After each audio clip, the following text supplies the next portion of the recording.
সম্মানিত সুধী, আসসালামু আলাইকুম। মহান আল্লাহ পাক সর্বত্রই বিরাজমান।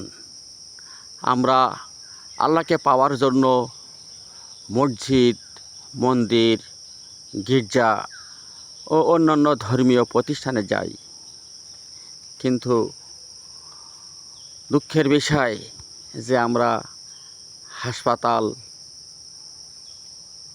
এতিমখানা, বৃদ্ধাশ্রম ও অন্যান্য সেবামূলক প্রতিষ্ঠানে খুবই কম যাই।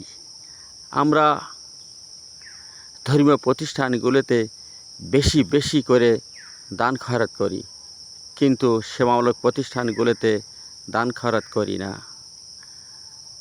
আল্লাহ পাক বিশ্বাস ও সৎ কাজের বিনিময়ে জান্নাতের প্রতিশ্রুতি দিয়েছেন। তাই আসুন আমরা বেশি বেশি করে সৎ কাজ, সেবামূলক কাজ করি এবং আল্লাহর উপর বিশ্বাস রাখি এবং জান্নাত অর্জন করি।